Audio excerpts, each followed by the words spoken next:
Welcome to healthy life. ഞാൻ doctor Aswathy.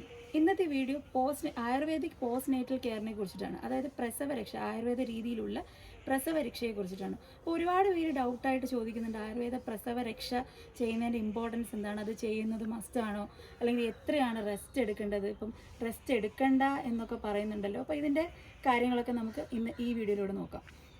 അപ്പോൾ പ്രസവം കഴിയുമ്പോൾ, ഡെലിവറി കഴിയുമ്പോൾ ഒരു അമ്മ അനുഭവിക്കുന്ന ശാരീരികവും മാനസികവുമായിട്ടുള്ള ബുദ്ധിമുട്ടുകൾ വളരെ വലുതാണ്. അത് പലതരത്തിലുള്ള ബുദ്ധിമുട്ടുകളാണ്.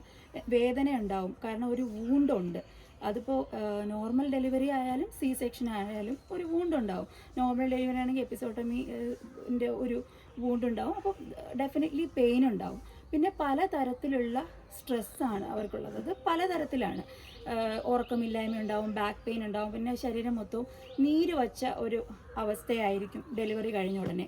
നമ്മുടെ കരിയർ പഴയ പോലെ തന്നെ നമുക്ക് മുന്നോട്ട് കൊണ്ടുപോകാൻ പറ്റുമോ, കുഞ്ഞിനെ വെച്ചിട്ട് അതെങ്ങനെയാണ്, അതിൻ്റെ ടെൻഷൻസ് ഉണ്ടാവും. പിന്നെ നമ്മുടെ ബോഡി പഴയ പോലെ ആവും. അങ്ങനെ പലതരത്തിലുള്ള സ്ട്രെസ്സും ടെൻഷൻസും നമുക്ക് കാണാറുണ്ട്. അപ്പോൾ വളരെയധികം സ്ട്രെസ്ഡ് അപ്പ് ആയിരിക്കുന്ന ഒരു സിറ്റുവേഷനാണ്. പിന്നെ ഡെലിവറി എന്ന് പറയുന്ന ഒരു ഹ്യൂജ് പ്രോസസ്സാണ്. അപ്പോൾ അത് കഴിഞ്ഞിട്ട് ക്ഷീണം ഡെഫിനറ്റ്ലി കാണും. അപ്പോൾ നമുക്ക് റെസ്റ്റ് അത്യാവശ്യമാണ്, അതുപോലെ തന്നെ പ്രസവരക്ഷയും. അപ്പോൾ ഈ തരത്തിലുള്ള പ്രശ്നങ്ങളൊക്കെ നമ്മൾ അഡ്രസ്സ് ചെയ്തിട്ട് നിങ്ങളുടെ ഹെൽത്ത് റീഗെയിൻ ചെയ്യുക, നിങ്ങൾ ഹെൽത്തി ആയിട്ട് കീപ്പ് ചെയ്യുക എന്നുള്ള കാര്യങ്ങൾക്കൊക്കെയാണ് നമ്മൾ postnatal care, ayurvedic postnatal care advise ചെയ്യുന്നത്.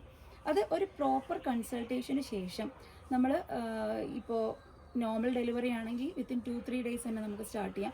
ഇനി ഈ സി സെക്ഷൻ ആണെങ്കിൽ ഒരു 2 വീക്സ് കഴിഞ്ഞിട്ട് നമുക്ക് ഡോക്ടറെ കണ്ടതിന് ശേഷം നമ്മുടെ സ്റ്റിച്ചസ് ഒക്കെ ഓക്കെ ആണെങ്കിൽ 2 വീക്സ് കഴിഞ്ഞിട്ട് നമുക്ക് സ്റ്റാർട്ട് ചെയ്യാം. അല്ലെങ്കിൽ ഒരു 21 ഡേയ്സ് കഴിഞ്ഞിട്ട് നമുക്ക് സ്റ്റാർട്ട് ചെയ്യാം. അപ്പോൾ കൺസൾട്ടേഷൻ കഴിഞ്ഞിട്ട് നമുക്ക് പ്രോപ്പറായിട്ടുള്ള ഇൻറ്റേർണൽ മെഡിക്കേഷൻസ് ഉണ്ടാവും. അപ്പോൾ ആദ്യമായിട്ട് നമുക്ക് അഗ്നി വർദ്ധിപ്പിക്കാൻ, അതായത് നമ്മുടെ ഡൈജസ്റ്റീവ് ഫയറൊക്കെ വളരെ കുറവുള്ളൊരു ടൈമായിരിക്കും. അപ്പോൾ നമ്മുടെ ഡൈജസ്റ്റീവ് ഫയർ കൂട്ടാനുള്ള മരുന്നുകളാണ് ആദ്യം നമ്മൾ സ്റ്റാർട്ട് ചെയ്യുന്നത്. പിന്നെ ചിട്ടയായിട്ടുള്ള ഒരു ആയുർവേദ ക്രമം ഉണ്ടാകും.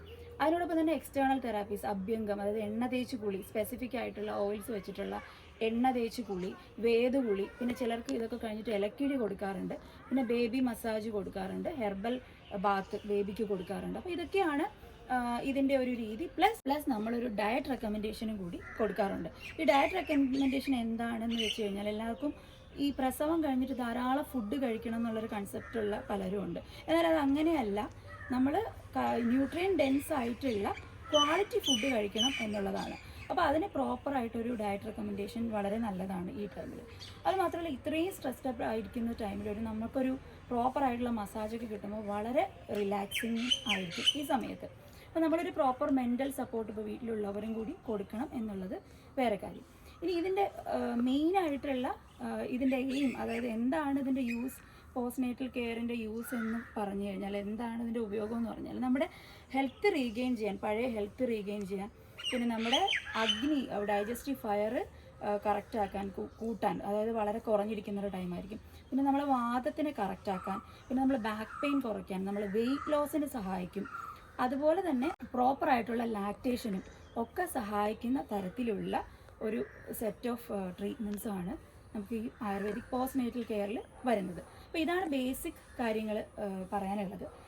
അപ്പോൾ നിങ്ങൾക്ക് എന്തെങ്കിലും ഡൗട്ട്സോ കാര്യങ്ങളോ ഉണ്ടെങ്കിൽ നിങ്ങൾ കോമൻറ്റ് സെക്ഷനിൽ കോമൻ്റ് ആയിട്ട് അറിയിക്കുക. ഞാൻ റിപ്ലൈ തരുന്നതാണ്. Thank you.